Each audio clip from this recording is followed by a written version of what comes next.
Got ourselves a batch of shinies, Commander.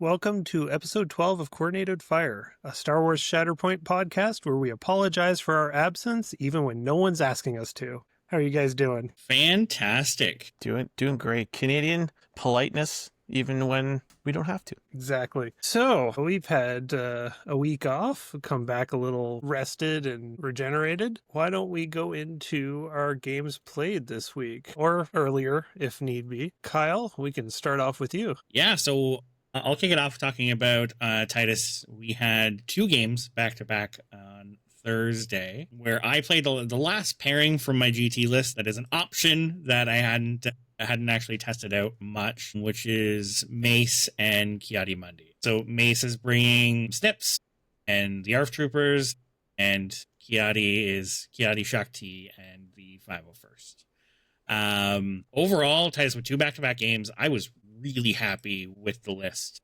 And like, I had run in theory that I thought this was really good, but in practice, I was really happy with the combination of the toughness that Mace adds with the displacement that the Kiadi side has.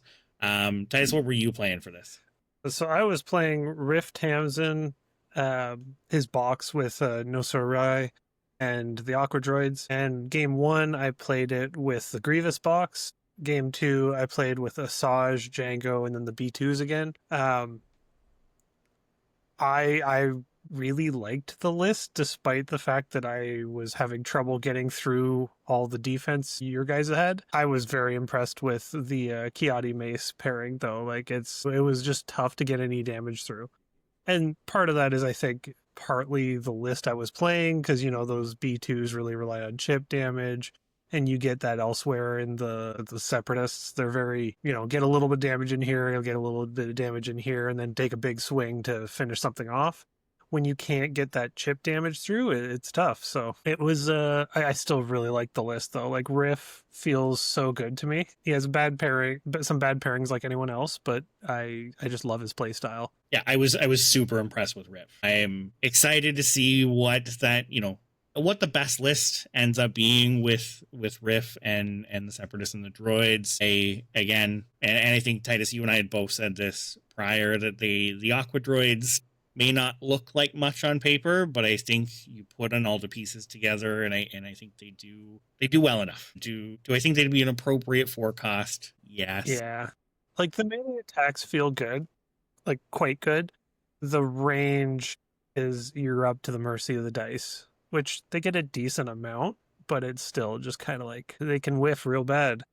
Yeah, I'd be interested, because again, 5 points I think comes with some perception. One, you compare to things like Han and Chewie, Baze and Shuru, that just hunch up in their weight class. But I also look at what Nosarai brings for a 3, and I think if that box came as is and they were 4 and 4, I wouldn't bat an eye at either. No, the amount of extra dice I get regularly playing Nosarai is, you're regularly getting 2 extra dice, sometimes 3 on your attacks. That's a lot when it's free. People are paying a force to do that with IG-88, and it's a crazy busted list, but Separatists are getting it somewhat free. Yeah, and don't get me wrong, they needed the help. Yes.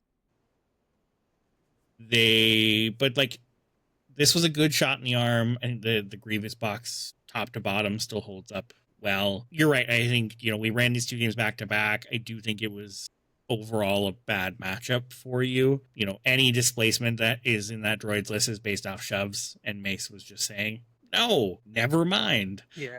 And it was really tough for you to get through. You did wound Mace both games as your first wound, which was... Well, that's the thing, though. He comes forward when everyone else hangs back, and the Riff list it has to wound whatever's in front of it, and it will do it. And again, Mace is not the priority target to wound, No, because it doesn't actually do anything. but he's in range, so he gets hit. And did Riff and Asajj pair well as 2 high damage primaries together? So Asajj only activated first activation, and that was it. So It's really hard for me to tell. I don't think I would go with Asajj and Django. I think you need 1 diceless displacement, but It's too force heavy to have two. And I personally think Django fits that role a bit better. Yeah, I was really impressed with Django. Yeah, especially Being able to give Django the extra dice. that. Exactly. Yeah, because that's what Django needs. Is Django needs a little extra push to get him, into that 4, maybe even 5. And like people If were you're pushing it, running him with block Vader, realm. like back in the day, Sure to was. get him extra dice in melee. Well, his expertise in melee is bad, so you give him that same amount of extra dice without the penalty at ranged, and Yeah. he's swinging for the fences. Yeah, I think Kyle and I used to joke like how it was just so tough to get Django past 3 blocks on his tree. Like he seemed to go to 3, and he was just like, that's where he stops. Oh, Yeah. That's where we stop. Yeah. I still think Django's a great piece. I still look at that card. There's nothing wrong with that. I think the change not so fast is actually better than the old one. It doesn't have as high of a ceiling, but is consistently better, I feel. Yeah. And again, extra dice changes his math. I will say, I think we are getting a bit of a prevalence of low force lists lately, though, who aren't going to be reserving as much. That ability is, I think, not as relevant as it might have been when we were seeing 90% Republic. Yeah, There's still a lot of Republic out there, and Django is a very good tool to take into them. And I do think we're at a good point where you can build some cool Separatist lists. Again, do I think this box coming out just fixes Separatists? No. And they need a little love. I think, not a controversial take by any means, but the Magna Guard nerf could just be undone and everything would be fine. It would be a huge help if they did that. It would be a huge help. I think they still wouldn't be great because they still have the same problem of conditions just make them end their turn where they're standing. Yeah, that's fair as well too. And I mean, like First Contact and Never Tell Me the Odds is still going to be a fairly terrible mission for them too. So it's interesting when you put it all together, and I think this is one thing that just table experience with a list goes past that theory crafting level, because like you give me most of the Separatist cards on an individual basis, I'm like, these are good units with bad expertise by and large. With the die on their expertise, it is the attack tree that definitely brings that down. And I think we've seen where the game has evolved, where having good supports makes or breaks what you can accomplish with a list. And I think we're seeing that defined with Rebels right now, that I think are incredible on the backs of things like Rebel Commandos, Han and Chewie, Baze and Chirrut. Those supports make those lists. They perform in a very different state without them. But before I go on another tangent, Sean, what do you have for games played? So I didn't actually play last week past just our local event. So we're gonna move into that a little bit later here in the episode. But I will note, just overall, coming back on my Empire kick here a little bit with the list that did do well at Gen Con. We saw Duncan and our good friend in the Discord, Nick, play what seems to be a refreshed and rethought take on how to play Empire as a whole within a premier list. So we're talking Grand Inquisitor, OB2 with Fifth Brother, Inferno Squad, as is with Gideon Hask, Moff Gideon, Reva, Fourth Sister, and then one that I'm very personally happy to see that I've talked about a lot in the cast. There's great character, I think, Director Krennic with Vader 3 and the Death Troopers. So overall, that was the list that I was testing at our local event. Really, really good. I think we've moved away from Thrawn and the movement control into more just straight up point control. So with Krennic and tiebreakers and all that kind of stuff, OB2 doing huge work with his disarm. He was an MVP for me almost the entire event. Again, like I said, just a refresh take on Empire that I think we're starting to see maybe some things even out, and we're seeing maybe Empire just needed a reshuffle, and maybe they're not as bad as we thought they were. The spot that we thought they were in is maybe not as bad as we thought. It was a little bit over exaggerated. I think they're perfectly fine. Yeah. I'm happy to see someone else on the OB2. That makes me happy, right? Because I was openly very kind of down on the rebalance changes, and that's okay. I mean, we go through phases with these types of games when our favorite thing takes a hit, right? And I can openly admit that I was kind of going through that. But this reinvigorated list, again, playing Krennic in the list just makes me happy because I'm playing characters that I like. I think what I really like about Empire list building in particular right now, and I think Republic's in a really similar boat where I think just about every support in the faction is a viable conversation piece when you're putting a list together. Especially if you're just doing like 2 and 2 and you're taking one Empire list and something else. Deciding between Fifth Brother, Fourth Sister, Dark Troopers, Death Troopers, Shore Troopers, ISB if the points land out are still a perfectly fine 3 cost. What about the snow troopers? No, they stay at home. No, they stay. And it's interesting too is even when we see the transition with the Thrawn list, right? We're seeing Thrawn, Boba Fett with ISB, and then still with Moth, right? And even the transition and the changes that even that list has made post rebalance, I think is really, really interesting. And I think it's a lot of fun to be able to have, like you said, all these different pieces. The Krennic box added so much to Empire, gives you these options, and the way that Empire has been able to reshuffle a little bit and kind of come out of the Galactic Republic kind of shiny phase, I guess we'll call it. People are still playing them. It's great. Now we just have to deal with Cassian, but that'll be the next thing. Yeah, I think, we're already seeing shifts in the meta since that we saw kind of immediately post rebalance. This isn't solved. The only thing I can say confidently, and I will die on this hill in the current state of the game, is if I'm going to event and my intention is to make a run at winning, I am taking Obi-Wan or Obi-2 on my list. I don't think there's any circumstance where one of those two are not there. Yeah. He was, and I cannot understand. This is not hyperbole for me at all. He was incredible. He was an all-star MVP. Obi-2 changes the math on attacks. He protected so many units. I had ISF. We're on 4 damage. We're getting attacked by Mace and did not die. So I have thoughts about that. All these buffs we've had, and like we've noted before that there seems to be a bit of power escalation in terms of new units and the rebalance units where expertise has gotten so much better. Well, every time expertise gets better, that makes Obi-2 better because that's what he's taking away. So the better that becomes, the more powerful he gets. Yeah, absolutely. Yeah, disarm on a stick, like you said, with expertise becoming such more of an important piece of the game. Yeah, absolutely. I completely agree. In a way that, defensive expertise was also escalating in some areas, but previously was turned off by coordinated fire exposed being pretty easy access, where now I'm looking, I would ignore the expertise in a lot of cases, especially if I was across from old ARFs, my expertise doesn't matter. Yeah, unless you've got like Chewie or something else that has And now I'm looking at defensive expertise as something that I very highly value because there's not a lot that turns it off and not a lot that's going to expose you where you don't have some time in between to clear that expose. That's a fantastic point, Kyle. Yep, absolutely. Coordinated fire exposed, almost pretty much gone from the game. Yeah. The only one that I think makes a lot of sense. that's being used Fighter Leia running around is Fifth Brother, actually, because he's got Enfeeble. But with the Inquisitors, it's a little harder to line up and it's a reduced range. It catches me by surprise every time. Yeah, it can be silly. You have to position very well for it, but if the pieces are lined up, it makes Grand Inquisitor, his attacks much better, because sometimes his activations are a little bit lackluster. Yeah, he needs that help. Yeah, he does. Yeah. And Vader 3 with an expose, he becomes quite a little blender, which is cool. I hope everyone's prepared. This is a meta crunch episode, and we're going to be talking about GT prep. So yeah.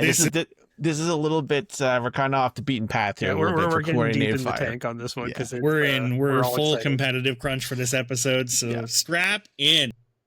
Saturday is our day. We're locked and loaded, ready to play. Awesome. So Sean, as you mentioned, we did have that event at Crit, not this past weekend, but the one prior.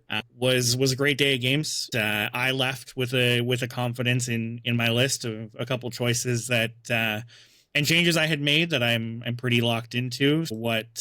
What I took on that day. So All Republic. Sabotage was my mission. So Kenobi, Rex, the 212th, with Mace, Snips, and the ARF Troopers, Kiadi-Mundi, Shaak Ti, the First, and Jedi Hunter Vader, Barriss, and the Padawans. So I had been pretty confident that Kenobi, Mace, and Kiadi-Mundi were going to be in my premier list for this GT. That fourth list has changed a few times as I moved some pieces around. I had done Anakin for a bit. I had Ahsoka in that spot, which honestly I was a fan of, but ended up really looking at it as in like, what matchup would I actually take this into? And other than just get this pairing out of the way near the start of an event and don't worry about it later. So I wanted to find something that I actually had intent to play, and it ended up being Vader. There was a lot of chat post rebalance of comparing Vader with Anakin on which is the better pairing for Kiadi. In either case, you're creating this relatively killy list, one that's really focused on Anakin carrying the weight, where Vader will do his job on his turn, but also increases the effectiveness of everyone else during that turn. And I went the triple displacement with this list, with taking Barriss as the secondary. And this has really become my Republic mirror option list. Vader allows just about everything in this list to punch up and over hunkers or a mace protection bubble. This allows, 3 pieces of displacement for those tough pieces. Again, like mace, like Kenobi, like Kiadi. And I got to test that twice at this event into Republic matchups and was very happy with it. Had a good game against Titus. You and I played at this event and took two very defensive melee lists into each other. And had one slog of a game on first contact. Yeah, it was pretty miserable. You were Gross. playing Kiadi Obi, and I was playing Ahsoka Mace.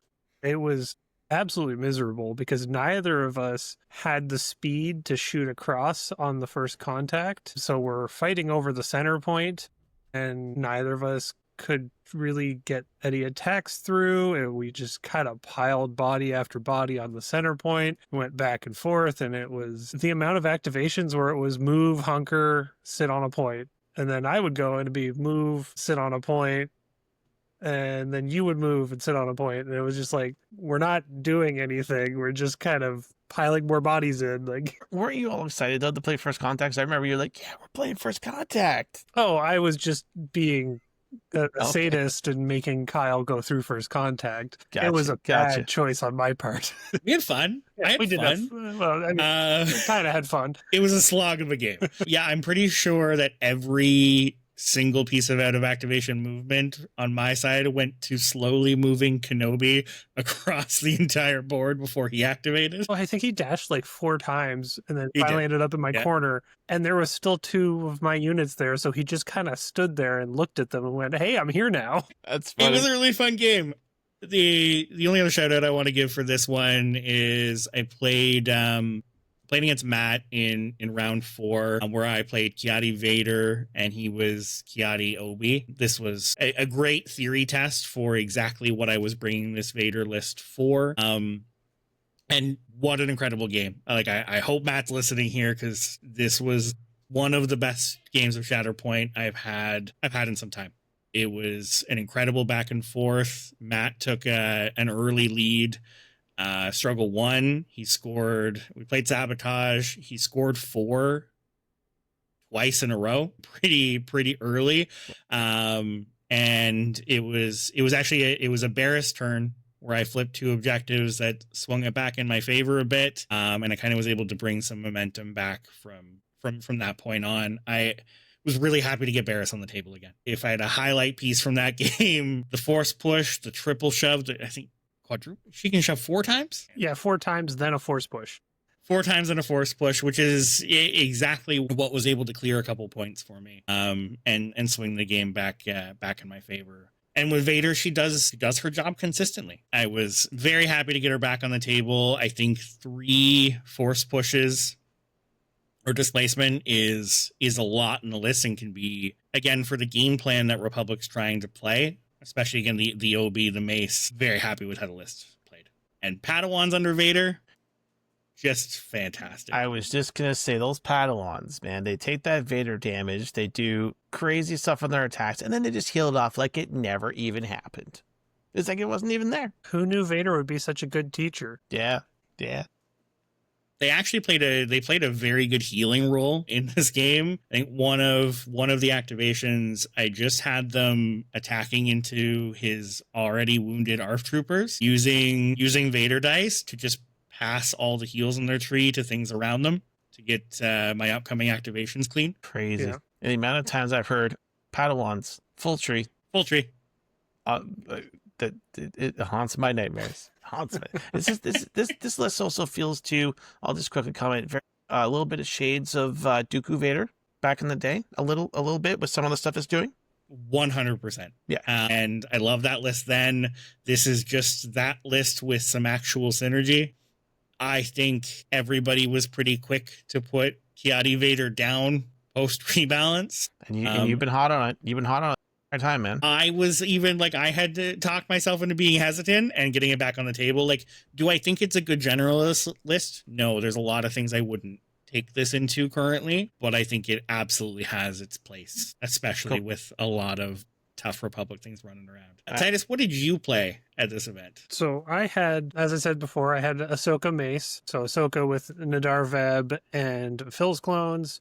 And then I had Mace with Obi-2, and I believe I went with the 501st for this event. I've been waffling back and forth between 501st and ARFs. Both have their pluses. It was definitely 501st, I remember, because I missed a coordinated fire and kicked myself for it. But it's a super defensive Republic list. I really like it. I played it in the TTS League and was very happy with it. I brought that as the list that I wanted to test for the GT that I'm pretty set on. The other thing I brought, I've been going to all these different lists for my second half of my premiere, and for this event I brought Cassian Han. So I had Cassian, K2SO, Rebel Commandos, and then General Solo with Chewie and the Rebel Pathfinders. I really liked General Solo.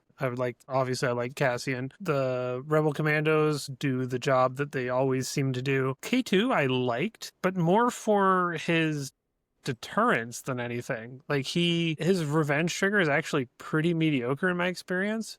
But just the fact that he has one makes people shy away from him. And he's not an attractive target to kill himself. Chewie, he's a big tough body. He goes on a point. He follows Han around, passes out heals. I've been a fan of him for a while, but he's very much one of those units where he doesn't feel super special or anything. He just sits in the background, has a very good supporting role of just helping other people do what they want to do. He doesn't do a ton himself, except when he gets those big swing shots, gets a lucky roll on his attacks, because he does have a good tree. He just doesn't roll a lot of dice. Very different list, but I think Chewie starts to feel real special when he gets steadfast. Yeah, that's fair. And then finally, the Pathfinders, Rebels just don't have very many good forecasts. And that's a very weird spot to be in, because they have a decent 3 cost with Lando and R2. And then they have some of the best 5 costs in the game. But you get to 4 costs and you've got the Commandos, and then if you're running Kanan, you can go Spectres. Or I guess if you're going Hera, but you're probably still going Kanan at that point. But yeah, it's a weird spot where I'm trying to build the list. I'm like, okay, I want Han to have something that is fairly force neutral, because Han's super force hungry, and I just don't know what to put there. I like the list. I don't think the thing I want to take to any super competitive events, but it was fun. I didn't like them together necessarily. I liked Han, I liked Cassian, but the force problems were just rough. I ended up bringing First Contact specifically because of those force problems, and it helped, but you still ran into issues after a while, especially in Turbo 2 and 3. It's interesting because I think Han has just spent the entire time, and again, we talked last episode a decent amount on him being a very high skill primary, but adding into that, I think he's just, even since he came out, just been looking for the right home. And I think Kanan's a great pairing, but I think Kanan's a great pairing for a lot of stuff, because Kanan is amazing. There's a bit of synergy with Cassian and being able to move Han for his revenge trigger, which I think is a pretty cool play. But you're right, for Han to really shine, he needs a bit of force, and I don't think we've seen that right piece in Rebels. It is that force battery that also gives him the other pieces that that he really wants. Yeah. And again, I said last time we talked about Han that every once in a while someone will come in, prove me wrong, and hey, here's this winning list with Han, and all the power to them. But there is nothing wrong with Han per se, and it just, I think the right primary and the right pairing will hit. Maybe it's Jin, who knows? That just really unlocks this piece. In my opinion, Han wants Dooku with the rebel tag. That's what he wants. That's That fair. would be phenomenal. Like if Luke had out of activation movement, I'd be on board. Yeah, but I really like the force refresh on your own units getting wounded, because Yes. with Han, then you can just afford to spam his keep a little optimism as many times as you want. Totally agree. We did have another local event happen this past weekend. So we are in kind of like central eastern Ontario. And we had some of the guys in southern Ontario, and we weren't able to make it down for the event, but had an event for some GT prep this last Sunday. Yesterday? That's yesterday. That's yesterday. Out at Gamebridge. I've been down there before. Great store. Again, if you're in the area, that is where some local Shatterpoint is played in the Tri-Cities area. 7 people out. Seven people, run by our great friend Trevor, who does a lot of the TOing it that way. 7, very familiar names, great friends of ours. Like you said, across the greater Ontario community here. Looks like Matt had a good run there as well. Come from playing him in the finals of our event and his top place here. He's doing very well. I think he's found a couple lists that he really likes, and He loves that armor. I armor will and all say, list. shame on Matt though, because he did not input an SPT code. bastard. Trevor, train that guy up, bud. And I know he listens, so So we're gonna hear about it. We're keeping an eye on you. Shout out Trevor for playing Folk of Ahsoka and just staying on that train. Big ups there, buddy. yeah, Trevor stayed on just playing the characters that he wants to play that have come out, and I think he's honestly landed on a list he's really happy with, and has a ton of practice with it. And it's still probably a Han anchor, I imagine. What did he play all day? Yeah, it's still a Han anchor. Beautiful. There you go. Somebody out there believes. Commitment is important. Awesome. But outside of our local events, there's been a couple big events that have happened over the last 2 weeks. When we were going to cover it last week, but we didn't end up lining up the schedules to get an episode out. But Gen Con happened. And this is one that I normally attend, but unfortunately was not able to this year. I think Gen Con is outside of Shatterpoint for a second, Gen Con is just an absolutely incredible event. If you were into board games, TCGs, miniature games, whatever the deal is, I think is the highlight event of the year if you want to try new games. I think most companies launch new games for Gen Con and make announcements and stuff. From a tournament perspective, it's not a big event for that kind of thing, but just an absolutely incredible con. But some people went and played Shatterpoint, as I did last year. So looking at, they did the 2 heat system, right? Yes, they did. Yep. Yeah, 2 heats.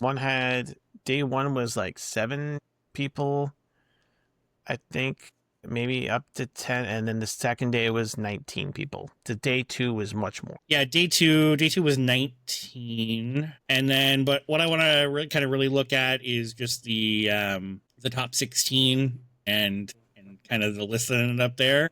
Can we note the top 3 first? Sean, I'll pass it over to you. Give me my moment. Because The Empire Strikes Back would have been an appropriate name for this event. Yeah, some good Empire results here, which looks really good right now. It feels pretty good, and I know Duncan and Nick in particular have been practicing this list, and they both did really, really well. And so top 3 was all Empire. Yeah. And then another in 8th. So 3 full Empire Premier lists. Yeah, absolutely another one in 8th place in the top 16 there. And absolutely incredible. I know we've got OB2 in this one. We got OB2 there. There's a Kid Fisto as well, too. Notable. Yeah. 4th place, Sir Rusty. And Hunter. Yeah. I liked this. I think this top 8 is actually a very good mix. I know I kind of went off on my bullshit there with the top 3 Empire, but I like this mix. We're seeing people maybe just going out and trying things in a meta that we've already discussed is that's not fully solved yet. No, it definitely isn't. I think, there are definitely some known quantities. I think you do have to have an answer for, the Kiadi Anakin, the Kiadi Vader type lists. You need to have an answer for what you're playing into Cassian Revenge lists, whether that's Kanan, Leia, whatever. But honestly, I think, for me, at the very least, what is my plan into Iden GI is right up there in that conversation. Yeah. And I've been having more conversations with people this week, Rudy in particular, who's a great listener of our show and very active in our Discord, just about how, like, Iden's still great. Like, he played this list that's Duncan, Nick, and I'm going to play this weekend too. And he said, like, out of 4 games, I think he said Iden activated like 6 times, and she wounded things all 6 times. She hasn't changed. She's not any different. Yeah, absolutely. Yeah. It's crazy to see. And playing Hask still as well too. I think he's not as good as he was before, but changing the fail to a hit can still give you that extra little push that you need down your tree. And I think in particular, the ISF still need it. Yes, they or do. At least yes. like to have it. Let's say like to have it, because I think there is some options there. Yeah. But I think without Hask in the list, I don't think you're relying on ISF for that guaranteed wound. I think you go with, hey, I'm going to roll some dice. If this wound goes through, great. If not, I put 2 bodies on a point, which is still not a bad support by any means. But you add in that Hask dice adjustment, and they are likely, at least, into a support, going to pull off that wound. Yeah, it helps. Yeah, I had them flub a couple times at our local event at Crit. Dice be dice. Dice be dice. It happens. I know there are some people out there who are much more critical of that happening than others, but most of the time they can get it done. And Sean, I know, so looking at, we're seeing Moff taking the Inquisitor package in both of these lists. Yes. I know you were hemming and hawing on changing that in yours. Where'd you land on that? Still undecided, still thinking about it, just having some discussions. Again, I talked in the discussion I had with Rudy today, that was actually kind of the discussion that came up. The tough part is that DTE can be a little force intensive without GI when you're pairing with Iden. So that can be a little bit of a concern. Then the jump for Dark Troopers after they take a wound becomes 2 force. So there is a little bit of force concerns with that package, whereas the Reverend 4th package can get away with doing some things fairly almost for free at the start and not as force intensive after things start getting wounded. Okay, yeah, that makes sense. Yeah, the other list I wanted to highlight from Gen Con is Will Maher's 5th place list, which he took Ahsoka Jedi No More for a very good run. Looking at all 4 of his games in the finals, he played Jedi No More either with Hunter or Anakin, with Wolf and Wolfback, which is at least one of the things I've tested a lot. He's got Crosshair with Hunter. I've taken Crosshair as her secondary, but basically in the package that I've tested Jedi No More a lot. I think she helps clones you get the movement in the other pieces, you get the damage through, but without something like a Mace or Roby, those clones are going to die. And this is going to help her do the thing that she's very, very good at. I think it's a great list. It's interesting to see, again, you took Rex with Anakin for more of that clone synergy. This is more just Anakin's going to walk and kill something and do his job, but as are the clones kind of around him in this list. So interesting list. I think obviously with Delta coming, we're going to see a lot more interesting clone builds, and Jedi No More is definitely high up on my list for pairings I want to test in. She still feels so hella underrated. Completely agree. And I think totally under the radar. Like I'm talking like people are just don't know yet. You'll have one person bring her in their list, and then that person, ends up top 4 kind of area. I don't think she's taken down an event, and I'm cool to be corrected there. But we are seeing some good top placings despite her pretty low pick rate. And off topic, off of Galactic Republic, I liked her in Mandos when I played her with Mandos. I think she's 100%. Fun there too. Yeah, she plays basically the same role that Mando does. in that list, whether that's freeing up Mando or allowing you to take some of the Clone Era Mandalorians. I think it's a great excuse to be able to take Gar Saxon, or, you know, open up Mando to go into a different list, or if you're looking at, you know, attempting that all Mando premiere, she would be first up in that spot. I think she's just a really strong general piece and like can go anywhere, which is always nice. Yeah, I appreciate the things that are able to move her in Republic lists. Sweet. Awesome. Let's go down to Texas. So we have the Lone Star Open, 26 players that happened just this weekend. They did 5 rounds Swiss. Yeah, it looks like 3 rounds day 1, and then 2 rounds day 2. This was a straight Swiss event, which I know we talked about on the last episode. Conceptually, I have the same feelings about this, where just you see that round 2 or 3 loss. I'm sorry, Cody, and you basically drop yourself from having a chance at taking the event. I have feelings about that still. I like the comeback story. Hopefully you don't have feelings about it on Saturday. Oh yeah, we're fine. I know. We'll see how it goes. Yeah. If I win it, I think it's a great form. Take a loss early, terrible format. 0%. Yeah. Never again. No, again, and again, we're doing 5 rounds in a single day, which will be be a journey. Grueling. Yeah, but I think it's interesting to make this call when you have the option for 2 days. They did a 2-day event, and again, pros and cons to both sides. I definitely get the pros. I think if I were to run this way, I would go more. Go 6, 3 and 3. I'd go 6 or 7. 6 or 7. Wow, we're jamming games. That's my preference. Doing 6 rounds, all Swiss at Battle for Breath next year. Yes. Honestly, that's, I think, a great event to do it at. It's fun. It's for charity. Yes. Yeah, that worked out really well. Yeah, and like you want people to stay to the end for something like that. But so we see our first Jin appearance. And she takes the tournament. And she takes the event. And played in 4 of his games. 1, 2. Yeah, 4 to 5. Yeah, 4 out of 5 games, just boxes as is, right? I believe. Double check. Yeah, boxes as is. Well, clearly this is good. I'm still curious what her performance outside of Cassian is going to be. Oh, not boxes that is Rebel Commandos with Cassian, because why wouldn't you not do that? Meant to be. Yeah. Boxes as they were meant to be, but the obvious change in otherwise boxes as is, and ran first contact intentionally. Oh gosh, I could see that being good with Jin and Cassian though. So like, yeah, again, Titus, to your point, you've talked about taking first contact just for force regen in lists that may be short, which is it's nice there, but it's even nicer with Jin and Cassian because you don't need the force regen. You can get away without it once you get to struggle 2 and 3, but having it struggle 1 means you have a very solid struggle 1. Did anybody notice the sneaky CT9904 on the 4th place list? I did. The only time he took it, it lost, so was his loss. I wasn't really thinking much of it.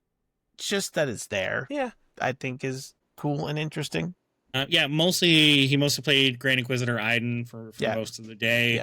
Yeah. His other list was Jedi Hunter, Bosk, and Dark Troopers. Nice, which I like. Yeah, in that Inquisitor package. Mm-hmm.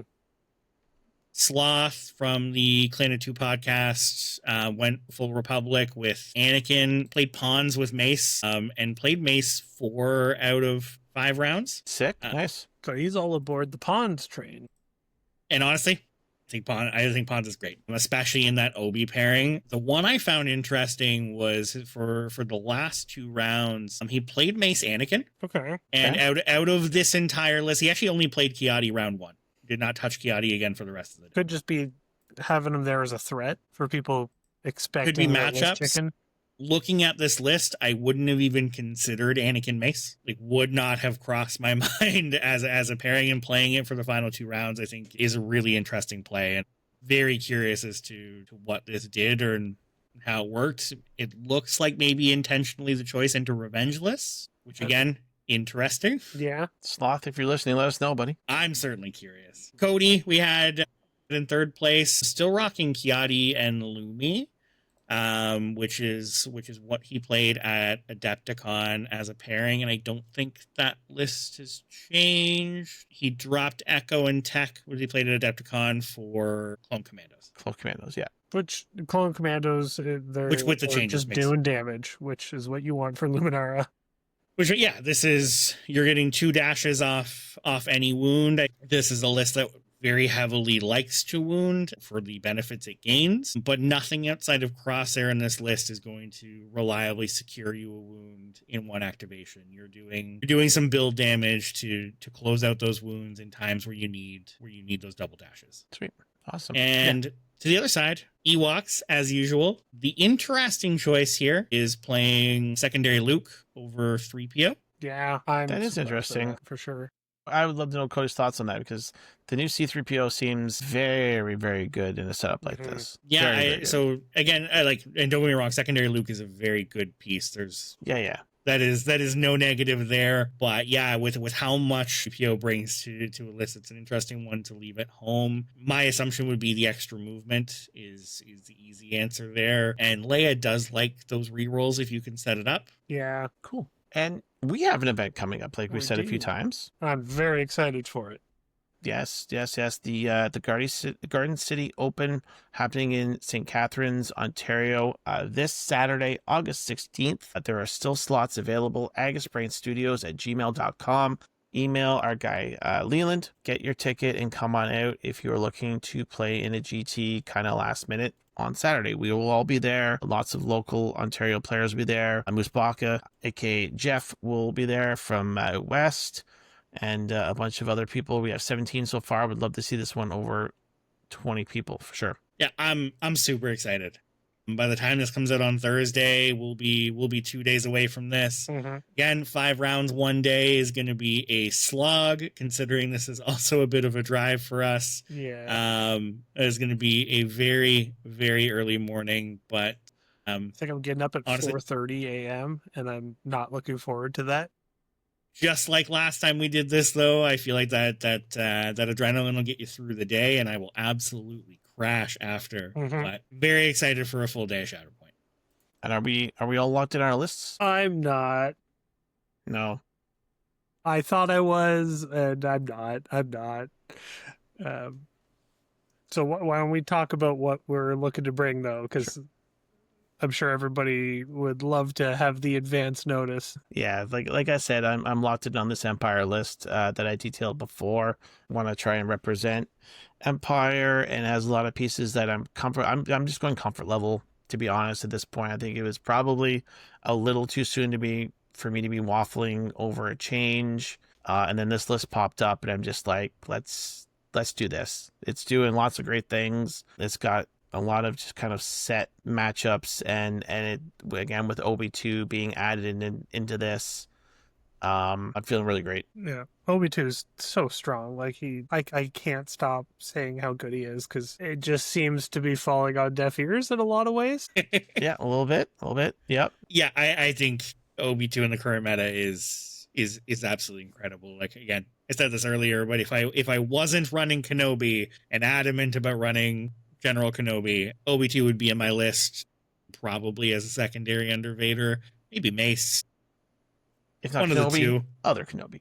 Yeah, And it's really easy to say, like, hey, this is for some specific matchups, but when you look at it overall, there is nothing where that disarm isn't valuable. I think you need to look at your list, and do I have enough force to be able to reliably do this? Is the question you have to ask. Again, Iden GI is a great package for that. Again, your Republic Force batteries, the Mace, the Vader are all great spots for that, even without the Vader dice. His negative is that his own activation can be very rough. Yeah, very and lackluster. Yeah. Titus, you had that experience in our game. oh, it's bad, especially on When the it's more bad, it's spread out bad. missions. He like the displacement honestly made it really tough, because nothing was in melee, so he activates and his tactic goes, I guess I double move. Yeah. And Double what movement isn't so bad. and It what is he's when doing you're already against where you wanna revenge be. triggers. Yeah, what he's doing against revenge triggers too. A lot of taking Iden GI into Kane and Cassian, because the disarm just makes the crackback attacks so much worse. So there's a lot of instilled confidence there as well. Yeah. Again, he was my favorite thing to take into revenge triggers with the old mind trick, and that is still as applicable today. Kanan's reliability is far, far less without those magic crits. Yeah, awesome.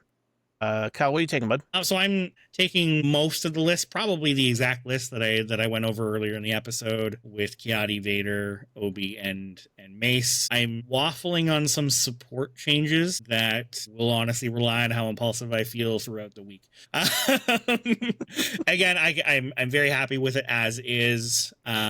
So the change I'm considering is I am not getting great value out of the ARF troopers in the way I'm currently playing these lists. There are some moments where like, hey, this trigger's actually, that's handy, but I'm not relying on it like an Anakin does. So I really also miss the 501st got taken out of Mace's list and put into Kiadi's list. And I really miss the 501st with Mace. Both Mace and Snips hit really good damage thresholds if you're able to coordinate a fire strain. So I really missed the 501st in the Mace list. So I'm tempted to move 501st from the Kiadi list over to Mace and add in Phil's clones in the Kiadi list and drop the ARFs from the list. I'm going to take three cost supports and potentially no ARFs. Yeah, you blew me away when we were playing the other day because Mace hits 11 damage on, what was it, 5 with the coordinated fire strain,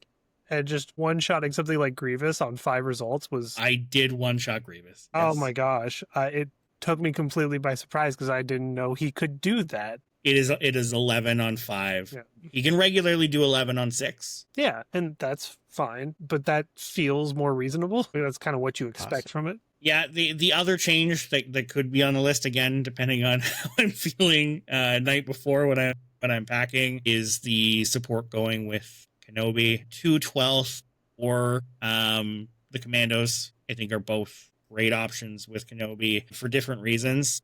And every time I consider I should maybe put Commandos back in because the scale is very good, 2/12 have an absolutely explosive turn that I'm like, nah, they're staying right where they are. Coordinate Fire Pin is so good. Yeah. Somebody who's played against you playing 2/12 a number of times now, I think that makes sense. 2/12 seem to be just... That one's probably really staying great. as is. I liked them a lot more when I was playing Pawns with Mace. When that was the list, I was way happier with the 2/12.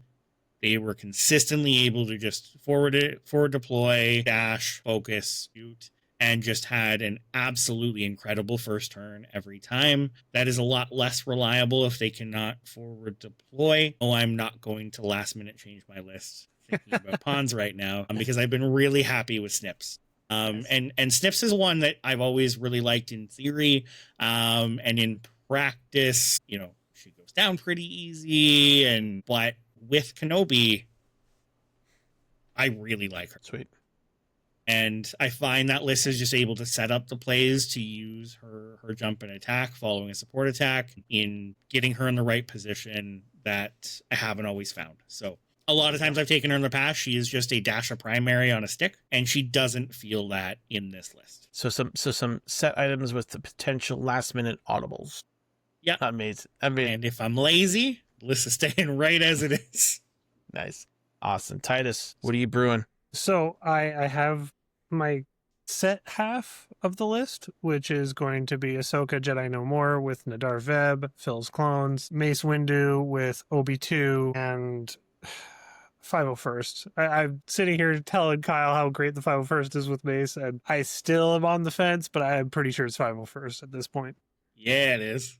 So then I thought I was set on Cassian Moff just because it's something I know it's good, and it gives me some play on odds, which the Ahsoka Mace list can do, but it's a lot more touch and go. But I made the mistake of putting Riff on the table a bunch over the last week and a half, and I just like him so much, and I want to play him. So I'm very tempted to switch over to Riff. The big question for me at this point would be, do I go with Grievous or do I go with Dooku? Grievous is obviously a little more mobile and a little more killy, but Dooku really covers some of Riff's weaknesses, and it's a tough call for me right now. I'm still trying to get some games in real last minute and see what I like better.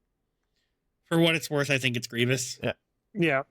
So So Grievous. And also, I want to say before we started the cast, I want to give you the 100% sign off that I think you should do this. yeah, okay. I 100% think you should play Riff. I think you should do it. Yeah. If Titus doesn't change his list 2 days before the GT, is it even a GT? It's not 2 days. It's not 2 days. If he's not painting the night before, is it a GT? Oh, He's not building the box in the Airbnb. That's a story we can share sometime on the cast for everybody. We don't have an Airbnb this time, so I don't have that option. So, but yeah, so the Riff lists I'm looking at, it's Riff with his box.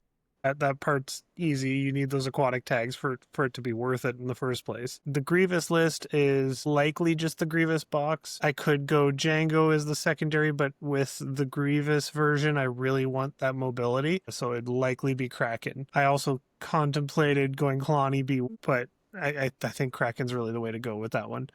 With Dooku, I would definitely go Django and go with B1s, because I find the B1s, when they get those 2 or 3 extra dice, they do actually hit quite hard. And then they have an expose on their tree, so the second shot has that better chance of getting through. So that they get a really nice 1-2 punch that they don't normally get. Because the difference between 7 dice and 9 dice, or 7 dice and 10 dice, often means they can get to that expose. Plus, a reposition on 2 is just way more viable at that point. The other reason I like Dooku is it covers some of the weaknesses the Rift box has, which is force dependency. Dooku gives an extra force, which gives you a little bit more of a buffer. Plus, you have the force regen for when people inevitably go after Nosari, because he is 7 hit point, really important character. So you get to kind of punish them a little bit for finally going after that character, because he is the linchpin of the list almost as much as Riff is. The other reason I like the B1s is that they really add to your order activation control, because having them be able to be tucked onto the bottom, Nosari being able to tuck something from reserve onto the bottom, and the Aqua Droids being able to do the same thing with aquatic characters means, like, right out of the gate, you can have 3 reserves back to back to back, and I think you can actually do 4. It costs 2 force at that point, but it's still just like you could do an absurd amount of order control depending on how your deck comes up, which is really important because Riff really wants to be in position before your supports go. And Nosari always wants to go last because he doesn't want to get shot at. So it's like you need that extra help. And you need that extra manipulation that makes things sure things don't fall apart. And nobody does it better than the Separatists. Amazing. Yeah, like Titus, if you're actually considering this, I think give a run on Kalani B1s this week if you're able to get the test game in. Yeah, I was not super impressed with the B2s on Thursday because... And again, partly that was matchup. Yes. We both discussed that. Because, again, what B2s reliably do is 1 shove and about 4 damage. Yeah. Whereas I would say 2 damage in my experience, because you get 1 plus the expertise, which is a shove and a damage plus 1 damage. But if they have protection and steadfast, you're doing almost nothing. Yeah. So again, call it a bad matchup and do a little more testing. I'm just running the math right now very quickly on what those B1s can do. Because again, Kalani would be giving them an extra die here as well. So on average, you'd be 2 to 3 extra dice just based on board presence and where things are. But I think you were doing a really great job at spreading out that aquatic tag and making sure they're in the right spots, especially with Riff moving everywhere all the time. It's great. His blood in the water ability is so strong. And what's selling me is, again, I haven't looked at B1s in some time. Their shooting expertise actually isn't bad. No, it's perfectly viable. And one of the negatives you can have to rolling a bucket of dice is if the expertise doesn't scale well. If it like peaks at the beginning and you roll 4 expertise, but you really only wanted 1, a lot of those expertise are basically misses. With the B1s actually valuably using up to 4 expertise, which is a little above what you would roll on average shooting with 10 dice with them, because I'm comparing them to the Padawans. And we discussed earlier playing the Padawans. The Padawans max out at 2 successes from their expertise. And when I'm rolling 10 dice with them, they get through their tree very, very reliably. And B1s do 8 damage on their full tree. Mm-hmm. That's interesting. That's a real nice sweet spot. Yeah, it's a lot. Yeah. Oh, I think we've all seen it. B1s can have some crazy spikes. Yeah, Like, even just their don't base get 7 wrong. dice can absolutely spike. 100%. Yeah. And again, Titus, to your point, if you add the B1s, everything in your deck can manipulate your order deck except for your primaries. Unless I'd go with Django, in which case, there's also Django. Convincing Titus to do it live. I like it. I think it's fun. I think it's The last question I want to ask and go over just from the GT prep perspective, Sean, what mission are you taking? I'm taking shifting priorities.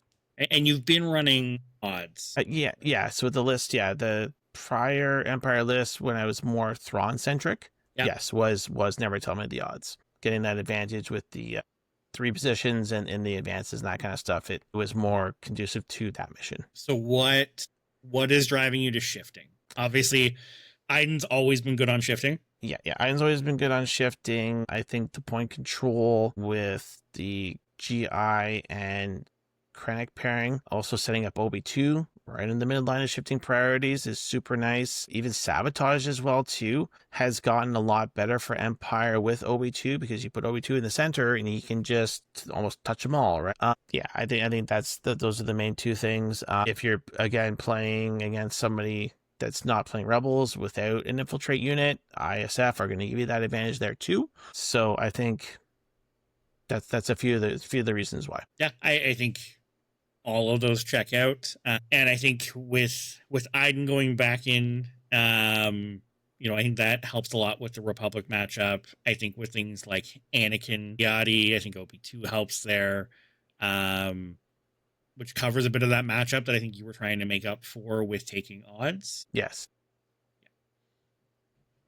That makes sense. And again, I wanted to dive into it because I think mission selection is really, really interesting right now. I think you get a lot of good counter mission choices to some of the meta picks. I think First Contact is a disastrous wild card that you have to prep for when going to any event right now, because honestly, I think you're seeing people take it just because of some discomfort with the mission from the community, and that can be an advantage if you have the reps. I also think First Contact is a mission that you are bringing a list for First Contact if you're taking it. When I had my list as more of like an OB anchor, I legitimately considered it because being able to pull OB out of the deck, throw him in a reserve, and jump and heal is very good piece to struggle 1, and anything that can take advantage of the mechanics, again, the force refresh, anything that those clever ploys are doing struggle 1, I think there is absolutely case scenarios for it, but you're rolling the dice because you can do everything right and that mission can absolutely ruin your time, both from a literal game going to time perspective or just variance in the mission and what flips when you're switching those struggles 2 and 3. Yeah. The Titus R game was a good example of that, right? Like all you had to do, like you knew, just flip, and that struggle 3, right? It was a huge advantage. Yeah, I'm going Sabotage Showdown. I don't think that's any surprise with the list I'm bringing. I think it is the place where, again, especially the tough Republic lists still shine the best. So again, that your OB Mace, I think displacement is great here, and with how many dashes Republic have as a whole, knowledge and defense is a lot more valuable for getting to other points. I could not see myself taking another mission with this list, not that I am not comfortable with it on some other missions, but if I'm able to get that Sabotage, there's very few lists that I am particularly worried about on my home mission, and I think it's, at least from a Republic standpoint, best counter to Anakin, because that is something that I expect to run into. And do I think Anakin's bad on Sabotage? No, but I think there's some pieces to that mission that lower his viability in terms of just selecting targets and the midline control that Anakin wants on something like a shifting. Yeah. Yeah, agreed. Yeah, agreed. Titus, where are you at? So depends on what I end up going with. The safe option, if I go Ahsoka Mace with Cassian Moff, is almost certainly Sabotage. It's just having the two sides to pair off to is just really good for both lists. If I switch to Riff, then I'm probably going Shifting because the aquatic stuff just wants to go center. And Very- Mace and Obi-2 also really like Yeah. shifting. Also that, yeah, like the Ahsoka Mace list has good play on pretty much everything except odds, and even that's not terrible, but there's definitely a part of me that does want to go First Contact because of the clever ploys being really useful if you know how to leverage them. Being able to do stuff on your opponent's turn is always a draw for me. Being able to do the reserve thing is really nice in both of those lists because there's things that I don't necessarily want to go with. You're going to end up playing First Contact. Probably. I don't know how many times I'll actually play it because it depends what you're playing against. Moral of the story is that Titus is a bad person and should feel bad. Oh. What are we expecting to see, guys? What do you think we're going to see a lot of? I think because of where we are, we're going to see a decent amount of Republic because we always see a really good amount of Republic. And I think after that, we're going to see Rebels. I would put my money on, I think, more Rebels than even Republic. I was gonna say that with our I think some of the names on the list and with the new hotness of the gin box, if people can get their hands on it, like in our local chat, like in the Ontario chat, there's people already posting their gin boxes that they made. I think Brandon actually posted his gin just a few minutes before we started, so people are getting their hands on it. And there's a week left, and Bayesian Shuret and Bodhi are really good. I think our Rebel players are going to be all about it. Yeah, I'd buy that. Yeah, I'm expecting a whole lot of Cassian.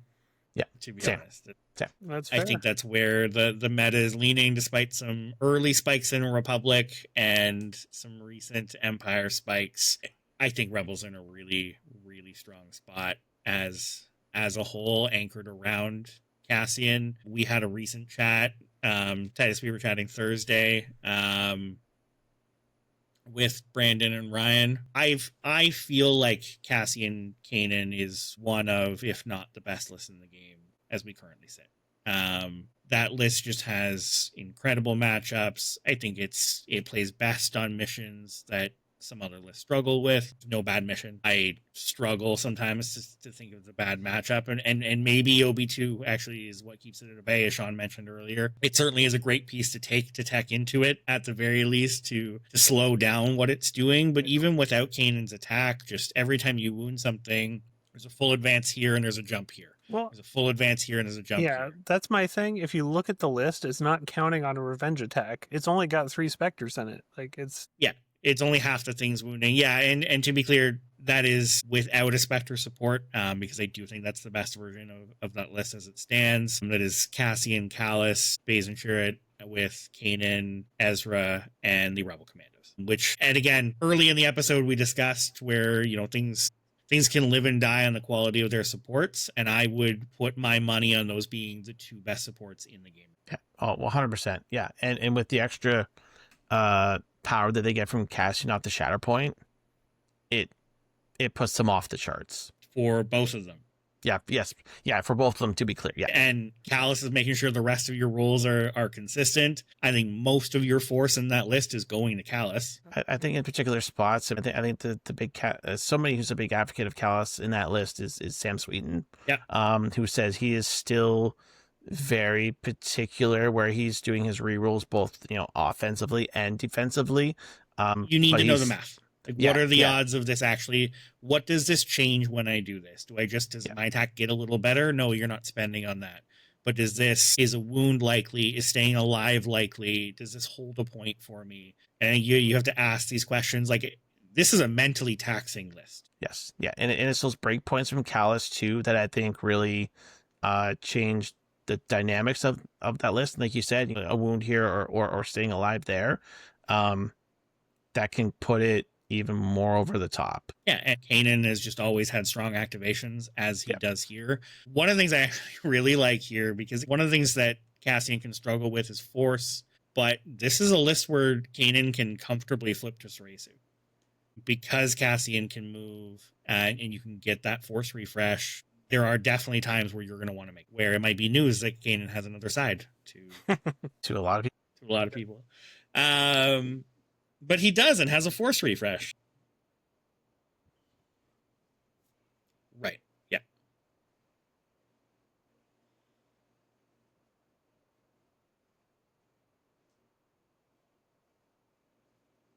It's close to checking a lot of boxes.